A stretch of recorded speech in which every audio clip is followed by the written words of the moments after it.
Good morning, everyone. Um, it's Wednesday, May 17, and I started this morning with a strange decision to let artificial intelligence help me put together coffee and headlines for the first time. Why did we do that? Well, maybe because the writers are on strike north of the border and we have not had any Jimmy Fallon or any Stephen Colbert. They even canceled the Tony Awards broadcast that is coming up. And I decided, well, maybe I can rely on artificial intelligence to try to be as funny. Well, I'm never going to be Fallon and I'm never going to be Colbert, but maybe artificial intelligence can help me make the news more palatable. We'll see once we get to the news. But I don't want to get ahead of myself. As always, welcome back to Coffee and Headlines. Welcome back to Good Morning. Welcome back to Coffee and Headlines, our morning get-together live here on Facebook, where we look for headlines and look for information that is useful for everybody. And yours truly learns about new technology so that I can stay marketable, so that you can remain interested in what's going on here. And I think we like artificial intelligence. Let me tell you, artificial intelligence helped me this morning rewrite some of my notes for the news. And I think I may actually hire an inflatable digital assistant. And I'm going to call him PETA because that's going to be Paco's inflatable digital assistant. I don't know what he's going to look like, but as long as he likes to get blown, I think I'm happy with that. Okay, so as usual, please let us know if you're new to the broadcast by writing the word new in your comments, and we'll be so very happy to give you a nice little welcome. And if you, oh my goodness, what a great recommendation. This doesn't have a capital letter Q, but I have to put it up on the screen because it just yelled at me. The best tacos, El Puerco de Oro, yum. The best, says Scott. Well, first of all, Scott, I am so happy that you are out exploring restaurants during your vacation. El Puerco de Oro is heavenly. It's very good for the types of tacos that they serve. In fact, they do have the best pork belly tacos in the city, in my opinion, as well. But it's not all about pork tacos, as we know. But yes, Puerco de Oro is a good place. So anyhow, new if you are new to the live broadcast, and please write a capital letter Q if you want your comment to stand out and we can talk about it during the chit chat section later on. So let's see how all this artificial intelligence makes a difference in our delivery of the news. You know, unless you're a bona fide resident or have a friend who scored a cozy spot there, you'd probably be oblivious to the fact that the Pitillal area suffers from a chronic water shortage. And let me tell you, things go from bad to worse during this time of year. The Pitillal folks lose their cool and point their fingers at SEAPAL, the waterworks company, but wait for it, SEAPAL has a different tale to spin. They claim it's not their fault. It's Mother Nature's prank. Apparently, the water shortage is more about the climate being as dry as a desert, which makes it difficult for SEAPAL to fetch water from the depths. So, what's the moral of this waterlogged story? No matter where you dwell, we've got to be responsible with our water use until the rain gods decide to shower us with blessings. Oh, by the way, did it rain yesterday? I kind of caught a whiff of something, or maybe it was just a sneeze from the clouds. Now hold on to your sombreros, folks, because Puerto Vallarta is about to blow out the candles on its 150th anniversary cake. No extravagant numbers like 110 or 105. Oh no, we're talking about a solid 100 plus another 5. It's like celebrating your age with a random number generator. But here's where it gets juicier than a ripe piña colada. The brilliant minds in Guadalajara's Congress had a powwow to discuss this monumental occasion. And guess what? The idea of throwing a big shindig was voted down faster than a taco disappears at a fiesta. Why, you ask? Well, they claim there are no funds for such frivolous festivities. Talk about being party poopers. But hey, it does spark a riveting debate about how the city's moolah is spent. Are we investing in important stuff or just wasting it on oversized piñatas?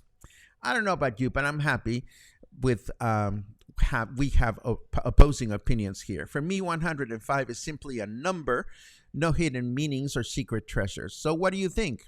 Is it time to break out the confetti cannons, or should we save our pesos for some more pressing matters, like finding the world's spiciest salsa? Let the countdown to the most average anniversary ever begin.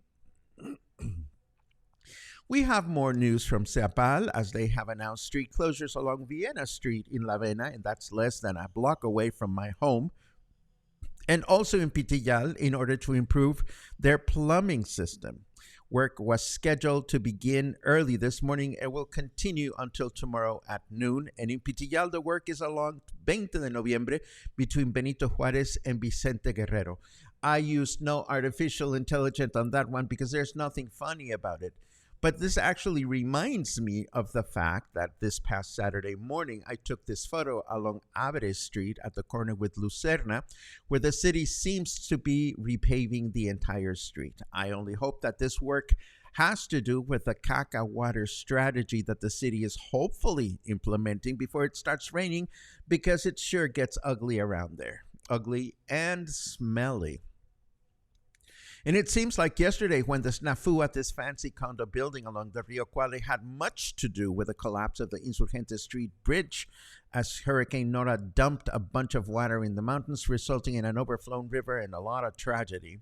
Now, area neighborhoods are concerned that the 2 new towers being built, yes, not 1, but 2 new towers being built next to the original building represent a danger. Curiously enough, at the time Governor Alfaro was here to inspect the damage, it was on September 2nd, 2021, that he specifically requested an evaluation of why the building was allowed to be built there in the first place, that is, over federal land.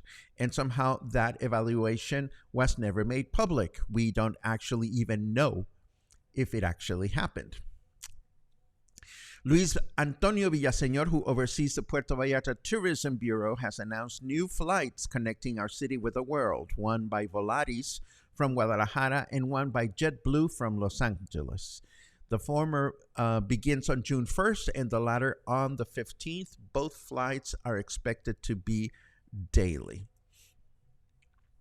Mexico's synchronized swimming team traveled to Egypt to participate in the World Cup, scoring big wins, coming back with 3 gold medals and a bronze one. But 15 days ago, they didn't even have the certainty that they would be able to participate in the meet, as Mexico's National Sports Commission had decided to stop supporting aquatic sports due to a lack of funds. Undeterred, the team raised their voices, and it was the Telmex Foundation, along with other companies such as Adidas and Arena, that forked the 1 million pesos required for the team to fly there, along with their lodging, food, and travel insurance. A happy story all around. But hold on to your swim cap, folks, because the tail of Mexico's synchronized water team took an unexpected belly flop when Mexico's President Andrés Manuel López Obrador decided to grace them with his wisdom in a morning press conference. The president confidently claimed that the government funded their journey to the event like a proud parent boasting about their kid's stellar report card. But one of the actual team members, in the ultimate act of synchronized truth-telling, raised their hand and says, excuse me, Mr. President, but that's not entirely accurate. And that's when we cue the record scratch. Looks like someone dove headfirst into a pool of misinformation. Now that's what you call a presidential belly flop. Oh dear, that was fun. At least it was fun for me. There you go. And that's artificial intelligence peppering my comments. But enough of that. Let us come back to some reality and take a look at our weather forecast just to see what's going on out there. It's fucking springtime, says snarky weatherman, and I checked. It will continue to be spring until next month, June 20-something. So we still have about a month, over a month to go of springtime before it gets actually hot. And it is 27 degrees right now. Humidity is at 72%. There is a temperature of 81 degrees Fahrenheit at present time, and our weather forecast says humid with clear skies through the day with a chance of precipitation of 7%. I don't think we'll see any rain anytime soon. A high of 32, that's what we'll have, and a low of 23. Tomorrow, Thursday, it'll be humid with mostly cloudy skies with a high of 32 and a low of 24. And Friday will be a humid day with mostly cloudy skies through the day. A chance of rain of 20%, a high of 32, and a low of 23. Can we make it rain, please? I really hope we can. Moving right along, I have more news to share. Thanks to Mexico News Daily, we learned that the California Star, the largest ferry and cargo vessel in Latin America, has arrived in Mexico, and it will begin crossings between Mazatlan and La Paz in Baja California shortly. The ferry is 193 meters in length. It can transport 200 vehicles or their equivalent in cargo, has 37 cabins and a general seating area for 400 passengers each trip, with provisions for passengers with special mobility requirements. Today is World Internet Day, and thanks to Informador, we learned that 82% of the population in Mexico, in our state, is connected. This is a number higher than the 75.6 countrywide average. The type of internet use is interesting, though. 94% of users in Jalisco use the internet to communicate, but only 39% use it to interact with government offices. Only 37% use it to read books, newspapers, or magazines, and even a lower number of 24% use the internet to conduct online banking. Who knew? And today we also commemorate the International Day Against Homophobia, a celebration that began on May 17, 1990, when the World Health Organization removed homosexuality from its list of mental illnesses. How bad is discrimination against against non-heterosexual people in Mexico? Well, according to a poll, 33% of women and 41% of men would not accept a trans person in their home.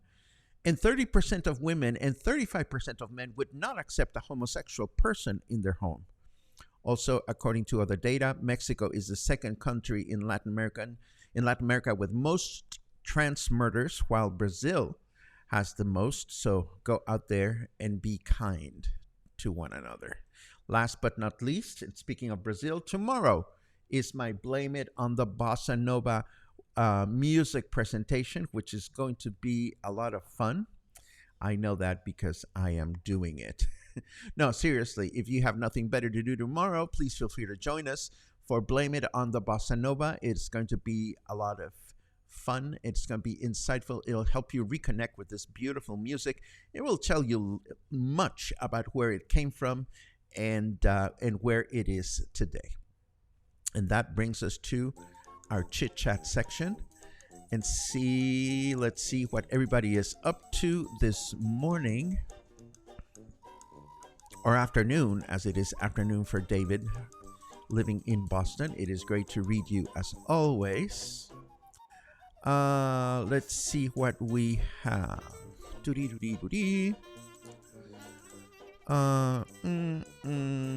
I'm looking for cues.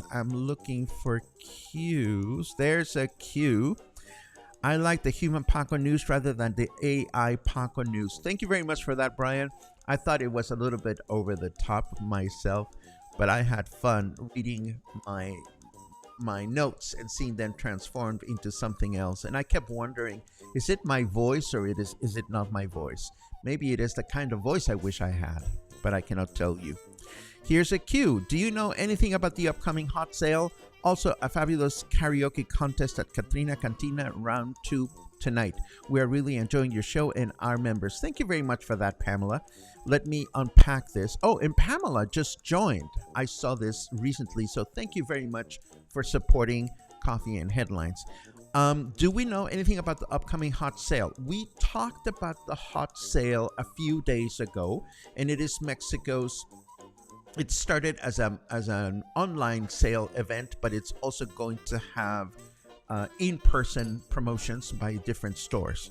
I forget the dates, but it's something that the Chambers of Commerce organize, kind of like the United States does that big sale the day after Thanksgiving. Also, a fabulous karaoke contest at Katrina Cantina round 2 tonight. Well, that's great to hear. We don't learn about these things unless we see them announced. I'm glad that there's karaoke going on at Katrina Cantina. If anybody wants to go, well, there you go. Let's see what else we have. Oh, a rain report. Claude says we got some nice rain in the mountains last evening. The cows were on the move this morning. And Brian reports we got a sprinkle of rain yesterday as we were going out for supper. I just got a whiff of it. That's all I got. Let's see what else we have. Mark says, I prefer the Paco personality to the AI. Noted. But it was interesting to see how I could transform my notes into something else. Let's see what else.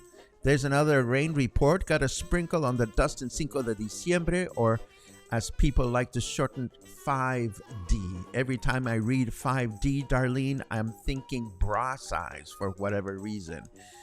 5D is Cinco de Diciembre, of course, but who has time to write so many words? And this, my friends, I think brings us to the end of today's broadcast. Cue the little sign that reminds you that broadcast is put together by me, but it is made possible by you thanks to your generous contributions. And these come in the form of occasional coffees or memberships. If you choose to support Coffee and Headlines, know that you are keeping the broadcast alive for everyone to enjoy. And please know that Luna and I are completely grateful for that. This is what we have for today. Now it's time to put the finishing touches on my Brazil Bossa Nova music presentation tomorrow. And I wish you a happy, happy, happy day. Take care.